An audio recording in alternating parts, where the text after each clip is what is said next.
وہ وہاں پر پہلے سے ان کے استقبال کے لیے موجود تھے، اور جیسے ہی نواز شریف صاحب وہاں پر آئے ہیں تو بہت شدید قسم کی نعرے بازی ہوئی ہے، اور بہت زیادہ ان کو جو ہے لوگوں نے گھیرے میں لے رکھا تھا۔ جو ان کی گاڑی تھی اس کو پھر انہوں نے، وہاں کی جو مقامی پولیس ہے لندن کی، انہوں نے پھر سیکیورٹی وغیرہ کا ارینجمنٹ کر رکھا تھا آلریڈی، تو اس سے بڑی مشکل سے جان چھڑا کے جو میاں صاحب ہیں وہ اپنی گاڑی سے نکل کر اپنے اپارٹمنٹ کے اندر جانے میں کامیاب ہوئے۔ لیکن اس سارے جو اس ٹائم میں اگر آپ دیکھیں تو وہ صاف ان کی پریشانی عیاں تھی، اور بہت ہی انہیں ذلت و رسوائی کا سامنا کرنا پڑ رہا تھا۔ اس قسم کے حالات تھے وہاں پر کہ کافی زیادہ ناگواری کے اثرات ان کے چہرے پہ نظر آ رہے تھے۔ جو وہاں کی لنڈن پولیس تھی انہوں نے لوگوں کو پکڑ کے باقاعدہ ان کے اپارٹمنٹ سے نکالا اور ان سے دور کر رہے تھے۔ اس بات کا خدشہ تھا کہ کہیں فزیکلی نہ کوئی ان کے اوپر اٹیک کر دے۔ بہرحال وہاں پر چونکہ کم از کم اس حد تک تو آزادی ہے کہ کوئی باہر آ کر احتجاج کر سکتا ہے، کوئی جھنڈا اٹھا سکتا ہے، تو اس لیے وہاں پر یہ سب ان کو فیس کرنا پڑا۔ اگر پاکستان میں ہوتے تو ظاہر ہے پھر تو کوئی پاس بھی نہیں آ سکتا، پھر تو ایک پلانٹڈ قسم کی ویڈیوز ہم ضرور دیکھ سکتے ہیں کہ وہ چھلی کھا رہے ہیں اور کوئی ایک بندہ آتا ہے آ کے تصویر بنا لیتا ہے، تو یہ ہم نے ایک دو ویڈیوز ضرور ان کی دیکھی، لیکن یہ ان کے لیے سوچنے کا مقام ہے۔ میں ویسے کوئی اتنی زیادہ اس قسم کی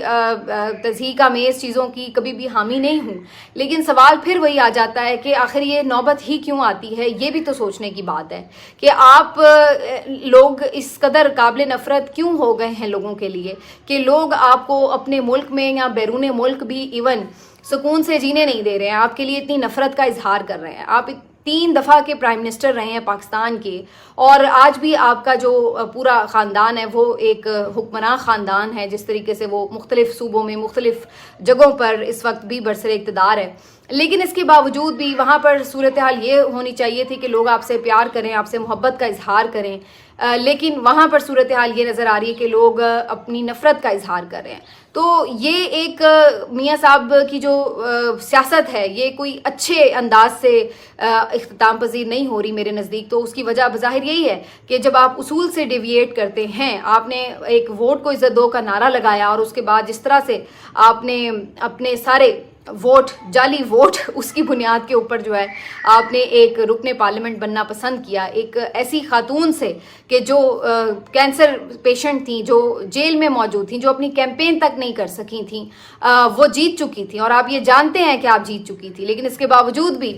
آپ نے ان کی جیتی ہوئی نشست کو اپنے نام کیا۔ یہ کیسے آپ کے ضمیر نے گوارا کیا؟ تو کیا آپ سمجھتے ہیں کہ یہ چیزیں لوگوں کو معلوم نہیں ہیں؟ یہ لوگوں کو سب معلوم ہے، اور اسی چیز کی جو ایک نفرت ہے وہ پھر ہمیں مختلف جگہوں پر پھر نظر آتی ہے۔ تو یہ کسی طور آپ کے لیے مناسب نہیں تھا جو آپ نے اپنے ساتھ کیا، اور اس کا یہ خمیازہ ہے جو آپ کو آج بھگتنا پڑ رہا ہے۔ تو یہ افسوسناک مناظر تھے بہرحال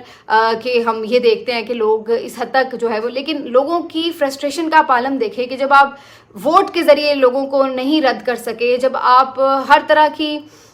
کوشش کے باوجود احتجاج نہیں کر سکتے، تو پھر کہیں نہ کہیں جہاں ان کا بس چلتا ہے پھر وہ وہاں پر اپنی نفرت کا اظہار کرتے ہیں، اور پھر وہ جس طرح بھی اظہار کرتے ہیں وہ پھر ان کا رائٹ ہوتا ہے۔ تو یہ ایک جو چیز ہے بہرحال اس طرح سے ہوئی۔ اب بظاہر میاں صاحب جتنے دن بھی لندن میں رہیں گے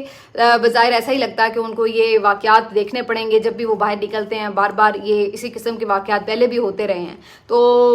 یہ چیزیں ان کی وہاں پہ بھی جان تو چھوڑنے والی نظر نہیں آ رہی۔ لیکن کیا میاں صاحب واپس آئیں گے؟ اس کا بہت حد تک انحصار اس بات پر ہے کہ اگلے 2-3 مہینوں میں پاکستان کی سیاست میں کیا ہوتا ہے، کیونکہ بظاہر یہ نظر آ رہا ہے کہ عمران خان صاحب کے کیسز اگر مزید 1-2 جو کیسز میں ان کا اب رہ گیا ہے،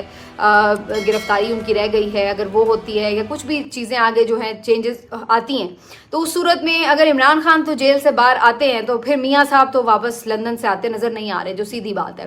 لیکن اگر عمران خان صاحب جیل کے اندر بدستور رہتے ہیں اور جو حکومت مزید آگے 1-2 آئینی ترامیم کرنے جا رہی ہے وہ بھی کرنے میں کامیاب ہوتی ہے، عمران خان صاحب کو بالکل کامیابی کے ساتھ جو انہوں نے ان کا پلان بنایا ہوا ہے کہ ملٹری ٹرائل بھی کروایا جائے اور ان کو بالکل کھڈے لائن لگا دیا جائے، تو اگر ایسا کچھ کرنے میں کامیاب ہوتی ہے تو ہو سکتا ہے میاں صاحب واپس بھی آ جائیں، آ کے دوبارہ بھاگ دوڑ بھی کر لیں۔ لیکن جو حقیقت ہے وہ یہ اس کے برعکس ہی نظر آتی ہے کہ کیا اس طرح ہونے میں کامیاب ہو سکے گی حکومت؟ ادروائز اگر عمران خان صاحب کی پارٹی یا عمران خان صاحب کو کوئی ریلیف نظر آتے ہیں آنے والے دنوں میں، تو پھر میاں صاحب کی واپسی تو ہمیں جی مشکل نظر آتی ہے۔ ویسے تو اس اس سے فرق بھی نہیں پڑا کہ وہ یہاں پر تھے بھی تو تب بھی وہ کیا کر رہے تھے, ان کی کیا حیثیت تھی خود اپنی پارٹی میں یا اپنی حکومت میں, کہیں وہ ہمیں نظر ہی نہیں آئے. سارا وقت نتھیا گلی میں بیٹھے رہے یا بس چھلی کھائی یا ایک آدھ تندور پہ روٹی لگتے دیکھ لی, اور یہ ان کا ہمیں اوور آل ایک کردار نظر آیا اپنی پارٹی کے لیے بھی اور حکومت کے لیے بھی. تو بظاہر اس میں تو ان کا یہاں پر ہونا یا وہاں پر ہونا ایک جیسا ہی تھا. نہ وہ ایک صحافی کو انہوں نے پورے ایک سال میں انٹرویو نہیں دیا, ایک کسی جگہ پر انہوں نے ایسی کھلی پریس ٹاک نہیں کی کہ مختلف صحافی ان سے کوئی اس طرح سے سوال جواب بھی کر پاتے. تو اس طرح کی ساری چیزوں سے آپ اندازہ لگا لیں کہ کیا ان کے پاس کہنے کے لیے کچھ تھا ہی نہیں, کہ انہوں نے اس قابل ہی نہیں سمجھا کسی پاکستانی صحافی کو کہ وہ ان سے ملاقات کرتے یا اس کو انٹرویو دیتے. بلکہ بھارت کے جو صحافی آئے ہوئے تھے ابھی ایس سی او کانفرنس میں, ان کے ساتھ انہوں نے ملاقات کر لی, لیکن پاکستانی صحافیوں سے وہ ملاقات نہیں کر سکے, ان کو کسی کو وہ فیس تک نہیں کر سکے. تو اب بظاہر ایسا لگ رہا ہے کہ انہوں نے خود ہی پاکستانی سیاست سے اپنے آپ کو لا تعلق کر لیا ہے, اور خود ہی جیسے آپ اپنے آپ میں ایک ریٹائرڈ شخص فیل کر رہے ہوتے ہیں, تو بالکل اس طرح کا احساس جو ہے وہ نظر آ رہا ہے. ابھی بھی آئینی ترمیم وغیرہ ہوئی, سب بھاگ دوڑ کر رہے ہیں, میل ملاقاتیں ہو رہی ہیں, گفتگویں ہو رہی ہیں. آپ دیکھ لیں کہ وہ اس میں ان کا کیا کردار تھا. محض ووٹ ڈالنے کے لیے وہ صرف آئے اور 2 اشعار پڑھے اور اس کے بعد لندن روانہ ہو گئے. تو یہ میاں صاحب کا جو تھا وہ پورا 1 سال تھا جو انہوں نے یہاں پر پاکستان میں گزارا, لیکن ہارڈلی اس سے کوئی فرق نہیں پڑا کہ وہ یہاں پر تھے یا وہاں پر تھے, اور ابھی بھی شاید بہت زیادہ فرق نہ پڑے. ہاں انہیں ضرور فرق پڑے گا, کیونکہ اب انہیں شاید ہر روز وہاں پر جو پی ٹی آئی کے کارکن ہیں ان کے نعرے اور تانے یہ ضرور سننے پڑیں. ملتے ہیں آپ سے اگلے ویلاگ میں, اپنا خیال رکھیے, اللہ حافظ.